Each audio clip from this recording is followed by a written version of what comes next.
Uh,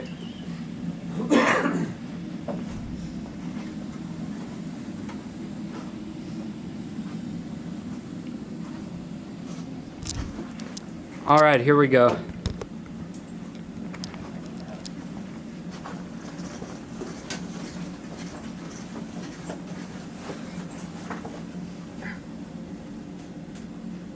As said by Harriet Tubman, when I found I had crossed the line, I looked in my hands to see if I was the same person. There was such a glory over everything. The sun came like gold through the trees and over the fields, and I felt like I was in heaven. The history of the United States of America has shown that civil disobedience may rectify unethical laws and regulations. Since the American Revolution, there hasn't been an act of civil disobedience comparable to the Underground Railroad. The bravery displayed by those assisting in the efforts of the Underground Railroad would be accepted in our society today. But Americans during the 1800s in southern and some northern states argued that removing slaves from these areas were illegal. A majority of Southerners believed that this would have negative consequences on the country by creating violent tensions between the North and South, affecting Southern economy, and more danger on African Americans despite their status of freedom. Regardless of ethics, Southern states viewed any transportation of slaves as illegal, and any slave attempting to escape the North was considered a fugitive. In 1850, Congress passed the Fugitive Slave Law, heavily favoring Southern slave owners. Under this law, the government was responsible for assisting in the return of slaves to their owners. A marshal would be required to locate and bring back slaves that have been reported as fugitives. If the marshal refused a claim, the federal government would impose a lucrative fine of $1,000.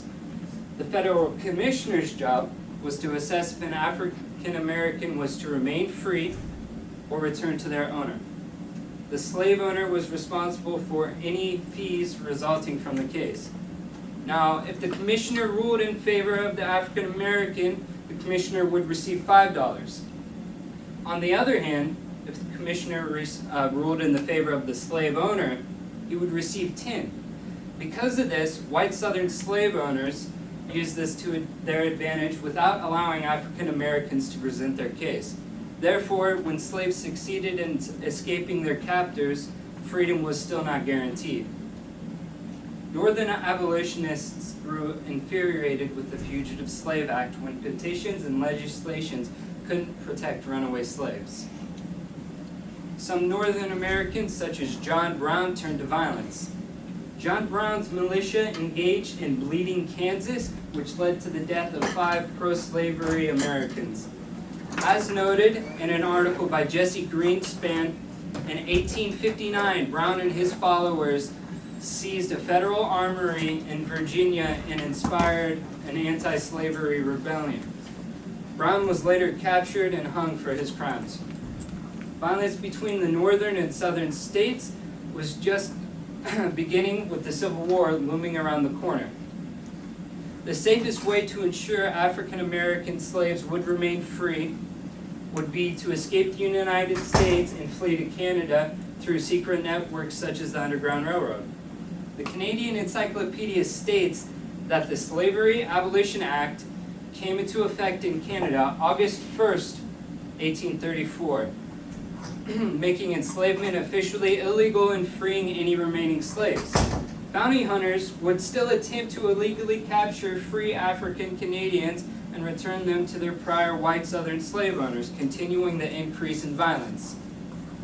By the time slavery was abolished in the United States, it was estimated that 75% of those that used the Underground Railroad would later settle in Canada.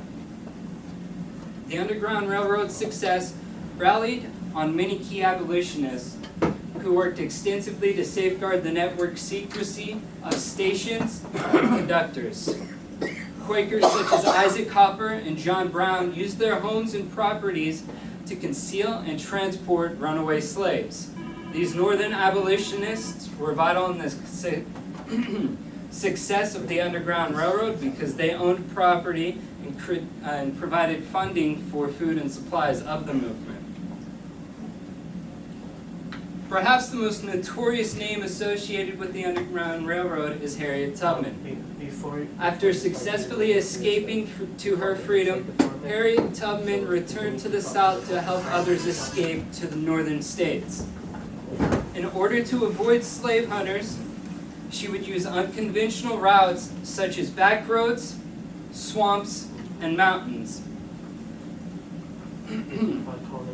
She usually traveled at night and during fall because the summer days were longer. Harriet Tubman's unique strategies of transportation via the Underground Railroad credited her for never losing a single passenger. Over the estimated 19 trips using the Underground Railroad to get back and forth from the South.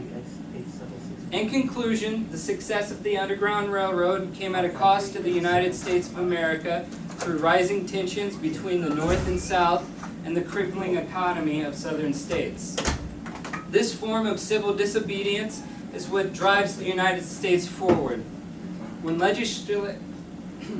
legislation could not ethically safeguard African Americans, others such as Isaac Hopper, Harriet Tubman, and John Brown would risk everything for what they believed was right. This would eventually lead to the Civil War, in which hundreds of thousands of Americans would die during this 4-year span.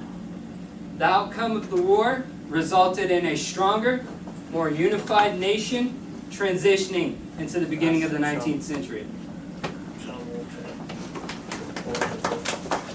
All right, I gotta pan to you guys again. 1, 2, 3, 4, 5, 6, 7, 8, 9, 10, 11, 12.